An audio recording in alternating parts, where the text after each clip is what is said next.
the Jeremy Mullins podcast. We're here, Team Alpha Weekend, and we're with one of our podcast sponsors, Tony Schmitt with Green Up Wealth. Welcome to the show. Reno, thanks. Good to be back. As you can see, we're missing literally who the podcast is named about, Jeremy.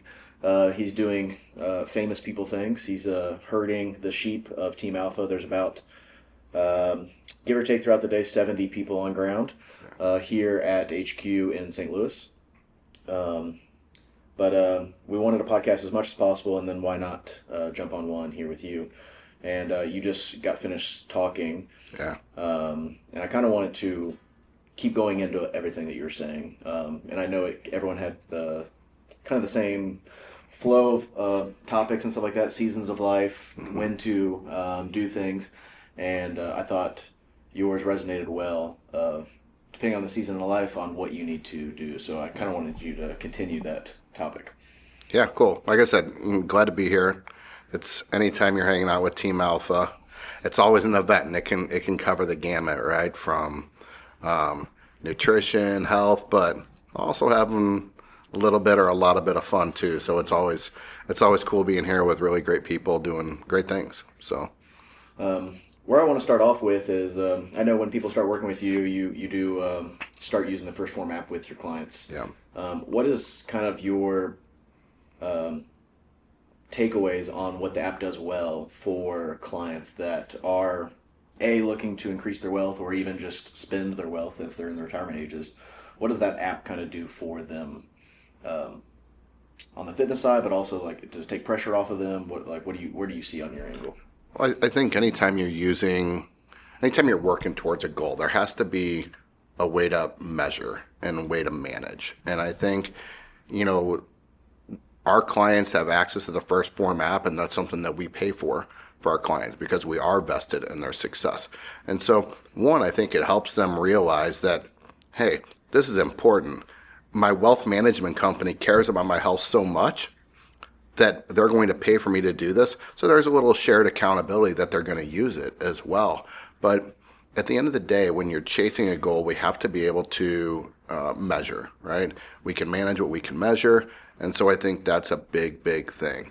But just having this tool to keep you on track is such a huge thing, that you're adding your breakfast, you're adding your lunch. Because how many times are we busy? And so what do? We skip breakfast, right?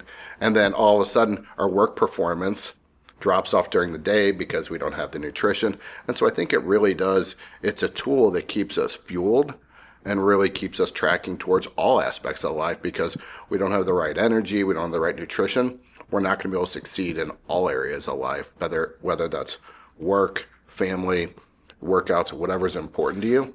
That's why it's so crucial to have the First Form app, and again, why we're vested in helping our clients with it. I just heard the saying, and I actually typed it on my phone from Will Grumpke. Just kind of spoke to everyone, and he said, you can do anything, but you can't do everything. Yeah. When you bring in new clients, do you see them trying to do everything in their financial portfolio before retirement, on the way to retirement, or just maybe in the early stages? Do you see them kind of trying to do everything instead of focusing on what they do have goals of? Yeah, it's a great question, and I think helping prioritize those goals is something that we do on a regular, and Will was great, as usual. Every time Will talks, anything Will does, he's exceptional at, but he's very intentional. And I think if you really boil down what Will was saying, it's focus and being intentional at things. And so what we do at Green Up is we're able to talk to our clients and find out what's important to them. And maybe just as important or even more important, why it's important for them.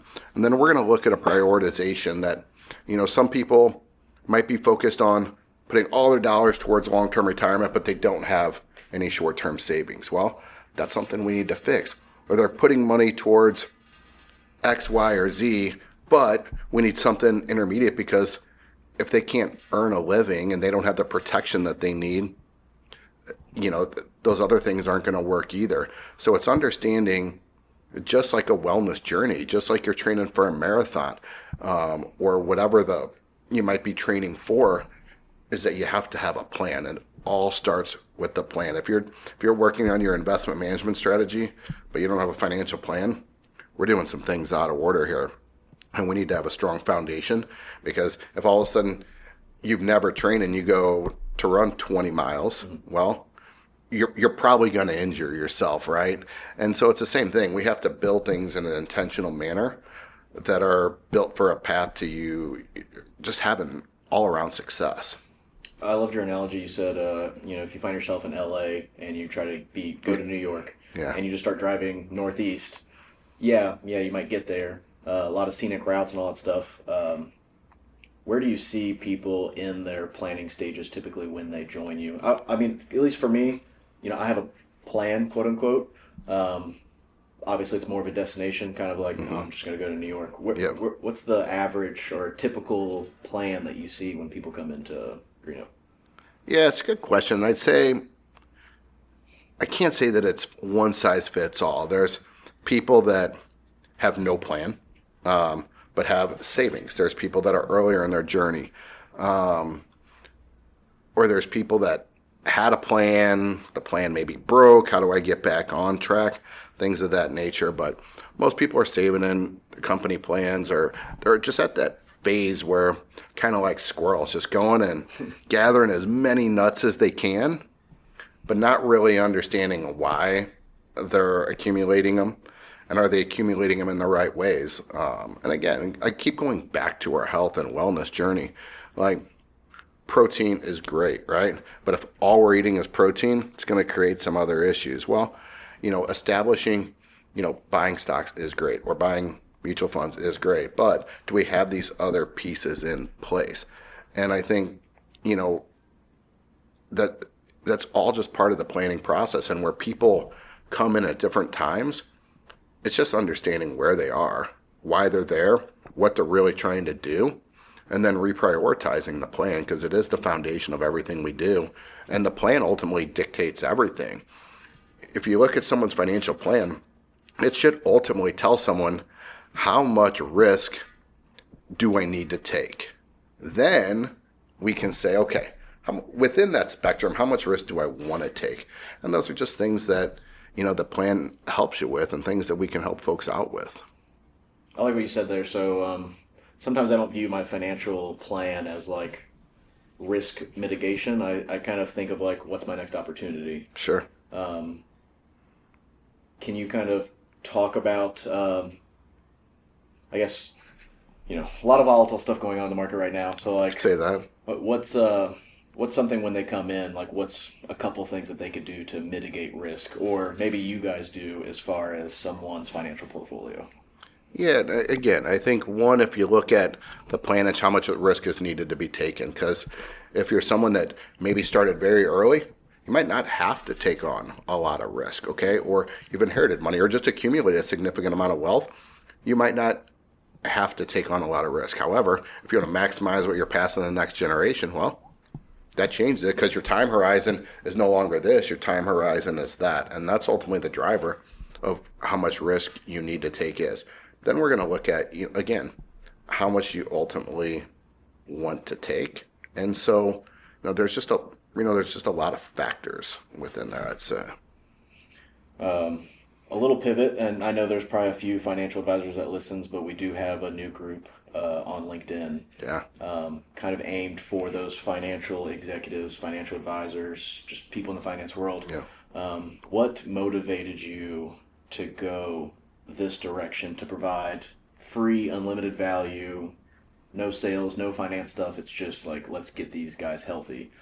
What happened in your own corporate structure, and what is happening in the finance industry itself to kind of push you that direction?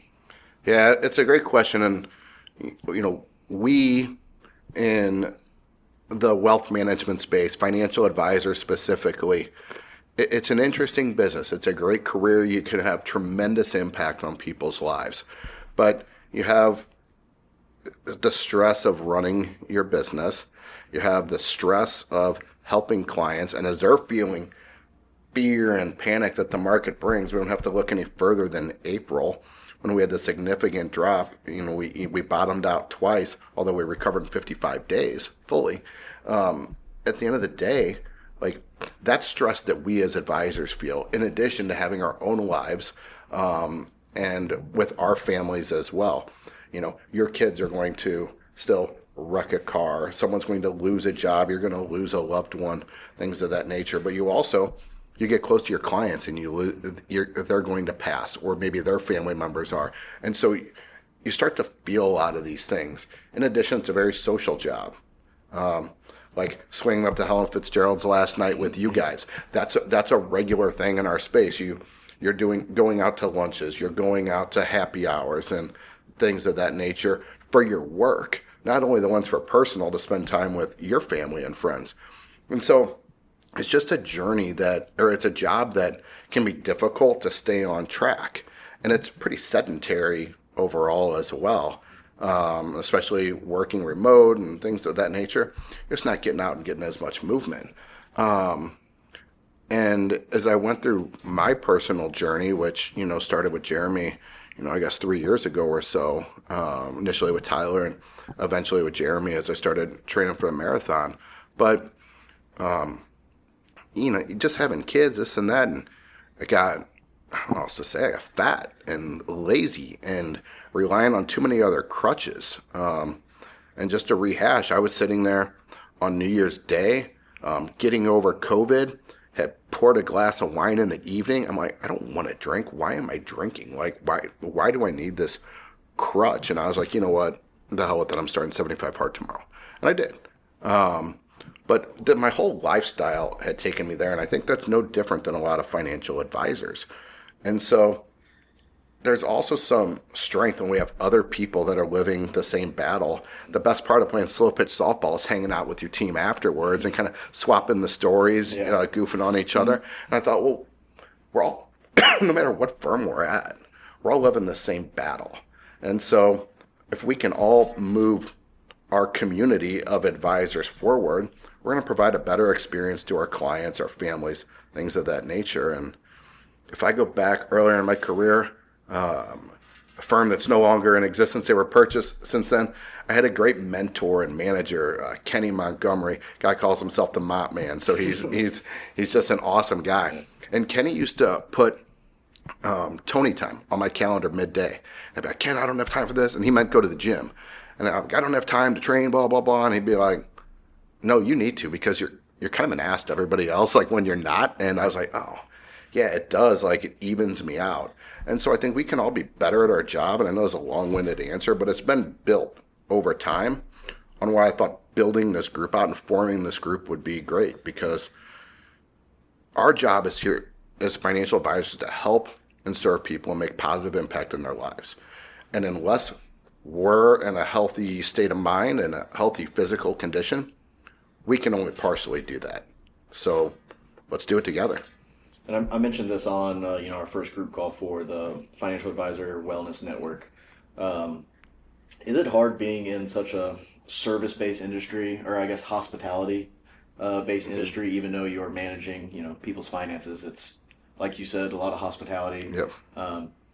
Is it hard worrying about so much other people to put yourself first? And is it more you force yourself behind the scenes, or do you kind of forget that you even exist, and it's more so like the day's consumed with the clients and you don't purposely make decisions like that? I think it's a great point, because you are so vested in other people's success, and that can be your clients, it could be colleagues, and that is where you're getting your dopamine hit and your highs, and rightfully so. You help someone through a difficult part of their life, or maybe they've reached retirement, like we just heard in there in the Team Alpha session, which was so cool to hear.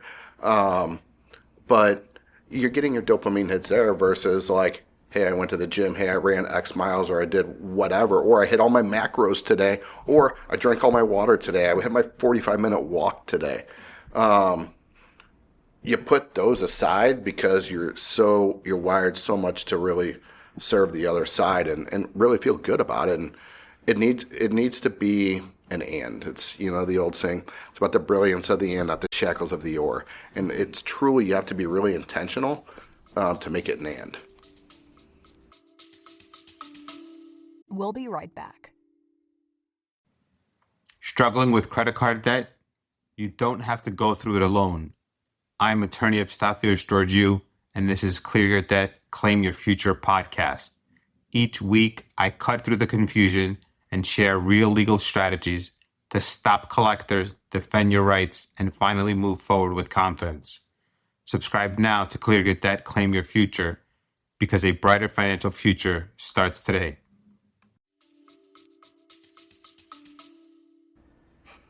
What are some steps? Obviously, we have the network. What are some things you're doing in your life now on kind of a bounce back?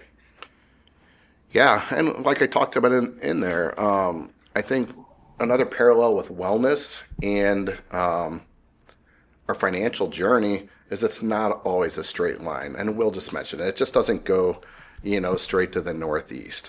It's going to zig, it's going to zag. There's going to be lulls. But having the tools and a plan to get back on track, within wellness, I think one, having a goal, right? Having the tools to accomplish it. That's why 75 Hard was super important for me, because it gave me the mental tools that I know, okay, I've strayed, but I know how to get right back on track, because it is a mental discipline program. And so, and then using the power list, another thing.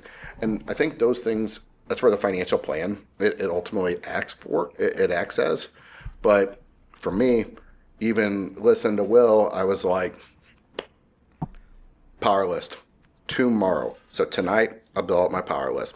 I know exactly what the things are going to be, get right back on track, and just be very intentional accomplishing those things. Yeah. And I always joke every time I come out here, it's like you fall into the first form mindset. Totally. Yeah. So quickly, and if you've never been out here, if you go into the bathroom, you clean up the sink bowl if it's water, if it's wet. If you have showered here, you wipe down the entire shower. It takes you just as much time to wipe it down as it did to shower. Mm-hmm. The weights are always perfectly, up and down vertical, or whatever the logo needs to be upright. And then I fall right back out of it, almost in 24 hours once you leave the building. Yeah. So I definitely am probably going to do the power list, even though I'm not built for that type of lifestyle. Like, I'm very even flow, go with the flow, but it's one of those things I just need to do it because it's inconvenient for me, which it shouldn't be. And I took that big time out of Will's thing. And of course, I can't do everything that he does because he's just an animal. Jeremy's in that same kind of boat for me. He can just do things that I just can't do. And how do you think Will or Jeremy would respond to that? Because we just heard Will say he's not different, he's not exceptional. You absolutely can. It's just making a choice that you're going to. Yeah. I love that he kept coming back to it's simple, which is funny because he's like, oh, it's simple. Just instead of 100 miles, it was 300 and something laps. So I'm just like, that sounds worse. Death by 1,000 paper cuts. Yeah, but I'm just like, I need to convince myself okay, I need to create this many videos or whatever this week. All right, let's break it down. Okay, 10 minutes here, 20 minutes here, I'm going to sit down and do it. Yeah. And I get the power of, hey, it's simple. If you need to spin it your different way, in the military, they do it extremely well. Mm-hmm. Look, it's not this, it's this. It's not that, it's over here. So I need to get back into that groove. And I think you guys do it extremely well at Greenup.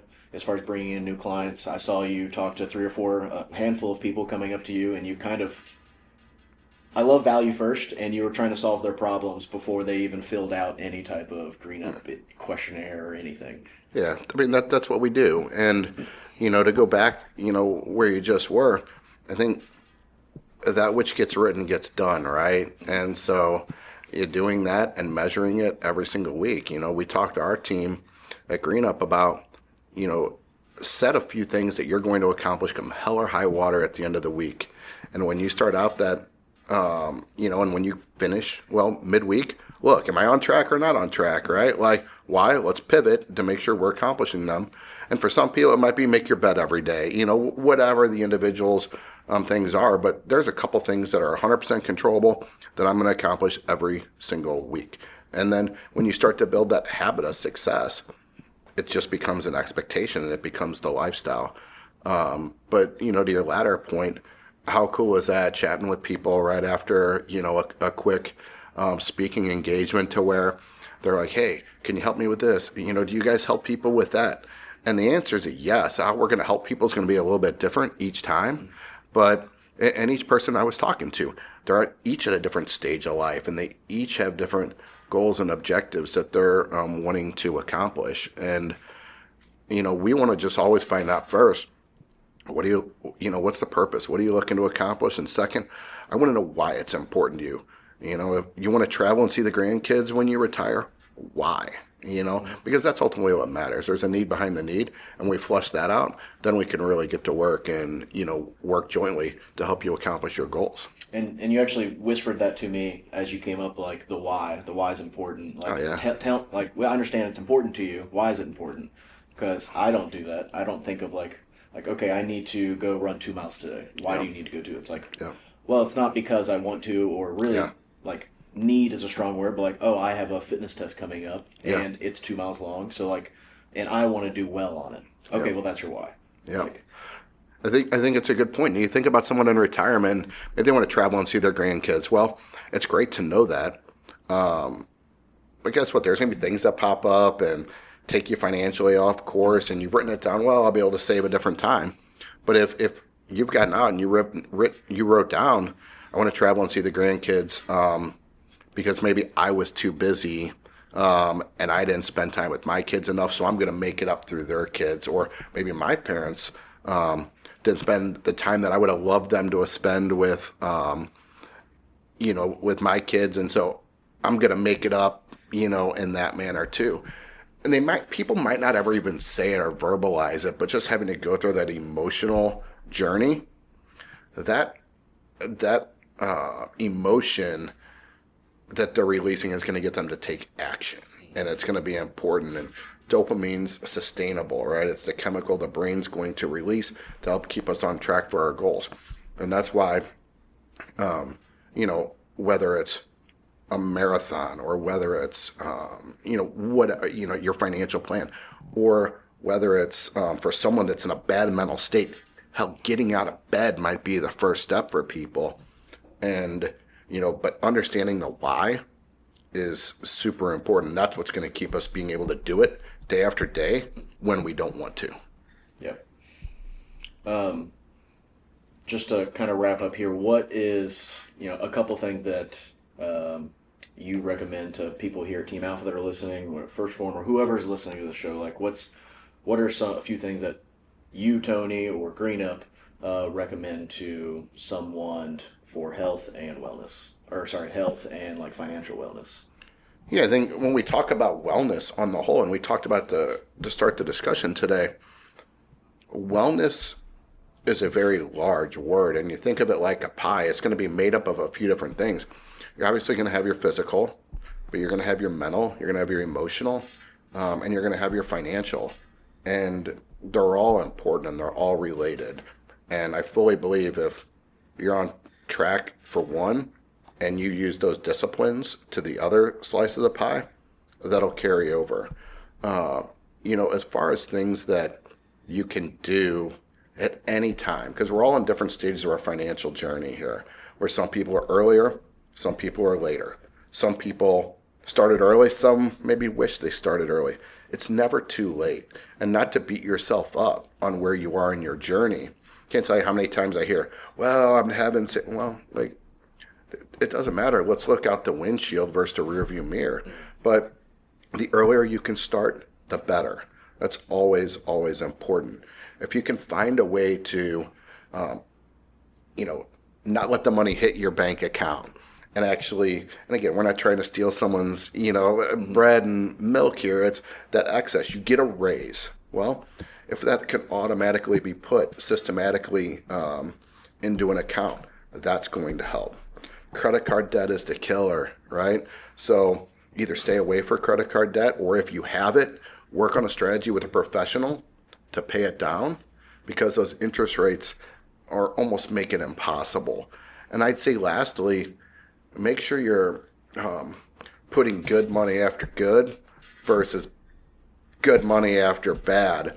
Put it in things that are going to help grow or generate additional income. So be it real estate, stocks, bonds, things like that, versus putting it towards things that might make us feel good, but we know we're going to depreciate like, a car. Like I said before, no matter where I'm at in my stage of my financial journey, I'm pretty sure I shouldn't be buying any car that's in Andy's garage. That's for sure, right? And so now, very appropriate for him. So again, we're all at different stages, and no one should feel bad about wanting great things. I think we should all want great things. Set bigger goals than you ever thought you could have. And that's for you, your loved ones, and be willing to have the discipline, do the work to knock them all out too. Yeah. Well, I want to thank you for one, and Green Up itself. The podcast wouldn't be where it is without you guys. I love what we're doing and kind of moving towards with the wellness webinars here at First Form. Yeah. To all the way to the wellness network. I think that's going to go far and help a lot of people outside of both of these organizations. Yeah. So thank you there, and thank you to the listeners and everything like that. And we'll see you on the next one. Thanks, Reno. Awesome. Thanks, Doug.